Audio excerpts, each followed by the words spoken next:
একটা সময় আমাদের প্রত্যেকের জীবনেই আসে যখন আমরা বলে থাকি যে আমি তো অনেক দোয়া করছি, আমি তো অনেক দোয়া করলাম, কিন্তু কিছুই তো কবুল হচ্ছে না। আমি তো ঠিক পথেই আছি, কিন্তু তাও কেন পিছিয়ে যাচ্ছি? সবাই এগিয়ে যাচ্ছে আর আমি এক জায়গায় থেমে আছি। আল্লাহ কি আমার দোয়া শুনছেন না? বিশ্বাস করুন, এই হতাশ মুহূর্তটাই হচ্ছে আপনার ধৈর্যের সবথেকে বড় পরীক্ষা। আর এখান থেকেই শুরু হয় মহান রব্বুল আলামিনের পরিকল্পনা বোঝার সফর। মহান রব্বুল আলামিন সূরা আনকাবুতের মধ্যে বলেন যে তোমরা কি মনে করো তোমাদেরকে পরীক্ষা করা হবে না? আপনি সঠিক পথে আছেন বলেই আল্লাহ পাক আপনাকে একটু দেরিতে ফল দিচ্ছেন, কিন্তু সেটা অনেক বড় করে দিচ্ছেন। একবার ভেবে দেখুন, যখন সবকিছু আটকে যায় তখন সেটা কি দেরি নাকি প্রস্তুতি? আপনি হয়তোবা মনে করছেন যে আল্লাহ পাক দেরি করছেন, কিন্তু বাস্তবে আল্লাহ পাক আপনাকে তৈরি করছেন। আপনি যা চাইছেন, যেটা চাইছেন তার চেয়ে ভালো কিছু দেওয়ার জন্য আল্লাহ পাক আপনাকে প্রস্তুত করছেন। আপনাকে মূসা আলাইহিস সালামের একটি ঘটনা বলি। মূসা আলাইহিস সালাম নবুয়ত পান 40 বছর বয়সে, অথচ তিনি ছোটবেলা থেকেই আল্লাহ পাকের পছন্দের ছিলেন। আল্লাহ পাক বলেন যে আমি তোমাকে আমার জন্য তৈরি করেছি, সূরা তোহা 41। তার জীবনের প্রত্যেকটা দেরিই ছিল আল্লাহ পাকের প্রস্তুতির অংশ। কেন আল্লাহ পাক সবকিছু একসাথে দেন না? আমরা হয়তোবা এমনটা ভাবি, কিন্তু প্রকৃত অর্থে আমরা এখনো সেইভাবে সবকিছু নেওয়ার জন্য প্রস্তুত নই। আমরা যেটা চাইছি সেটা পেলে হয়তোবা আমরা সেটাকে সামলাতে পারবো না, কারণ আমরা ভাঙার মাঝেই ঘুরছি। সেই জন্যই আল্লাহ পাক আমাদেরকে অপেক্ষা করান, কখনো কখনো ধৈর্যের পরীক্ষা নেন, কখনো কখনো আমরা আল্লাহ পাকের উপরে বিশ্বাস রাখি নাকি হতাশ হয়ে পড়ি, রবকে দোষারোপ করি, এমন কিছুর পরীক্ষা নেন। আপনি নিজেও খেয়াল করেছেন যে দুঃখের সময়ে আপনি বেশি ইবাদত করেন, কান্নার সময়ে আপনি আল্লাহ পাককে বেশি স্মরণ করেন। এই সময়টা আপনাকে প্রস্তুত করা হচ্ছে, এই সময়টাতে আল্লাহ পাক আপনাকে প্রস্তুত করছেন। বিশ্বাস করুন, আল্লাহ পাক সর্বশ্রেষ্ঠ পরিকল্পনাকারী। তিনি আমাদের জন্য যেটা করেন, যতটুকু করেন আমাদের ভালোর জন্য করেন। আমরা যেটা চাইছি সেটা সবসময় আমাদের জন্য উপযুক্ত নাও হতে পারে। আপনি যেটা পাওয়ার জন্য কান্না করছেন, হতে পারে সেটা পাওয়ার পরে আপনার ক্ষতি হবে। আমরা তো এটার গ্যারান্টি দিতে পারি না যে আমরা যেটা চাইছি সেটা 100% পারফেক্ট, সেটাই সব থেকে সঠিক। মহান রব্বুল আলামিন সূরা বাকারার মধ্যেই এটাকে স্পষ্ট করে দিয়েছেন যে তোমরা এমন কিছু অপছন্দ করো যেটার মধ্যে তোমাদের ভালো রয়েছে। বিশ্বাস করুন, আল্লাহ পাক আপনার দোয়া ফেলে দেন না।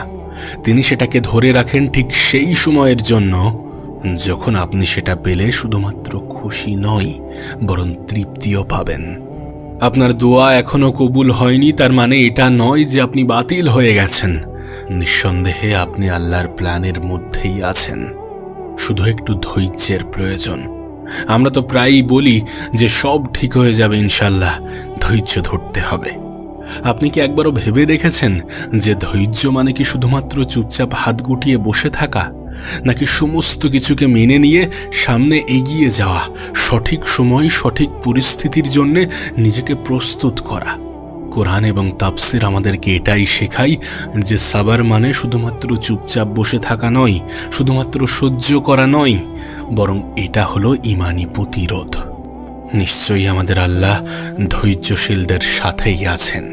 সূরা বাকারা 115। এখন প্রশ্ন হচ্ছে, এই ধৈর্যশীল কারা? তারা কিভাবে থাকে, কিভাবে আল্লাহ পাকের স্বাদ পায়? এখন কোরআনের দৃষ্টিতে ধৈর্য বা সবর বলতে বোঝায় আত্মাকে পাপ থেকে মুক্ত রাখা। এটা শুধুমাত্র কষ্টের মুহূর্তে চুপ থাকা নয়, বরং সমস্ত অপরাধ থেকে নিজেকে বিরত রাখা এবং কঠিন সময়গুলোতে আল্লাহর উপরে ভরসা রেখে পরিস্থিতির মোকাবেলা করা। হয়তোবা কিছু মানুষ আমাকে অবহেলা করছে, কিন্তু আমি জানি আমার রব আমাকে দেখছেন এবং তিনি আমাকে অনেক বেশি ভালোবাসেন, আমাদেরকে অনেক বেশি ভালোবাসেন।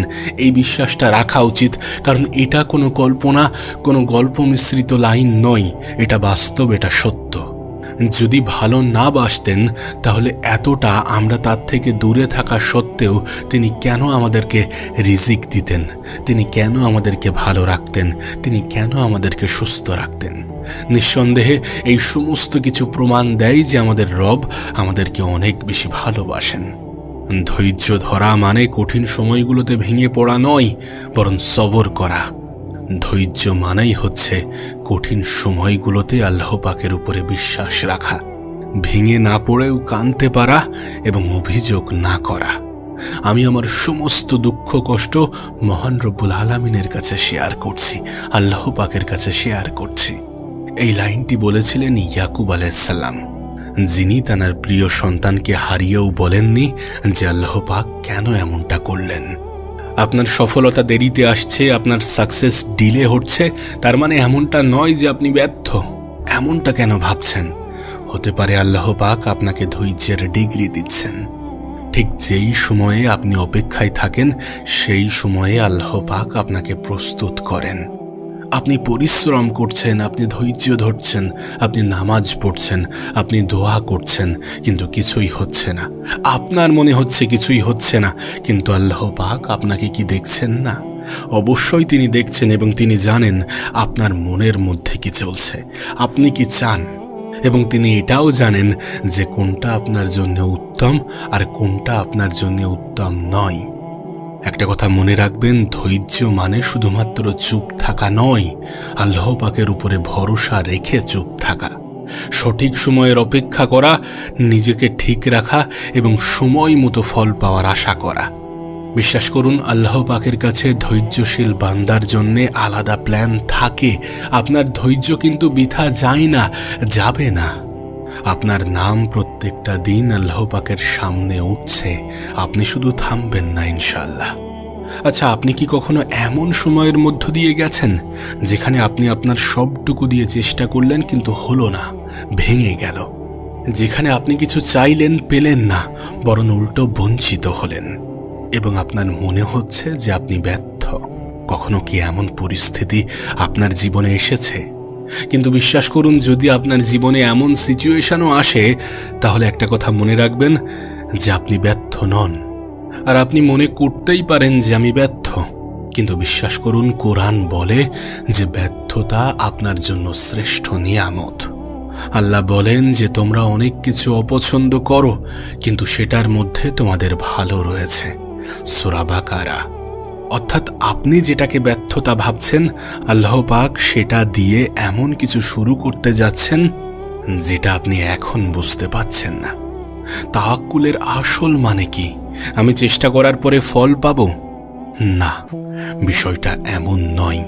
তাওয়াক্কুল মানে হচ্ছে আমি চেষ্টা করব কিন্তু ফল আল্লাহ পাকের উপরে ছেড়ে দেব, কারণ তার পরিকল্পনাটাই সেরা।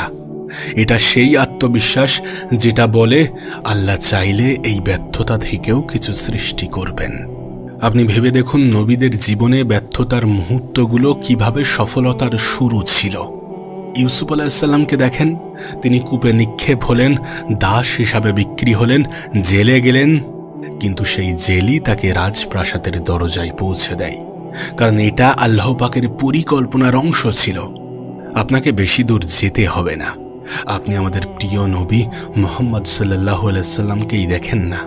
তিনি তায়েফে পাথর খেলেন, বদর যুদ্ধের সংখ্যা ছিল কম, উহুদে ক্ষতিগ্রস্ত হলেন। এই সব কিছু দেখে মনে হয় যেন ব্যর্থতা, অথচ মহান রব্বুল আলামিন এগুলো দিয়েই তৈরি করেছেন সেই উম্মাহ যারা কিনা 23 বছরের মধ্যে গোটা পৃথিবীকে বদলে দিয়েছে। আপনার জীবনের ব্যর্থতাগুলো এটার প্রমাণ দেয় না যে সবকিছু শেষ হয়ে গিয়েছে।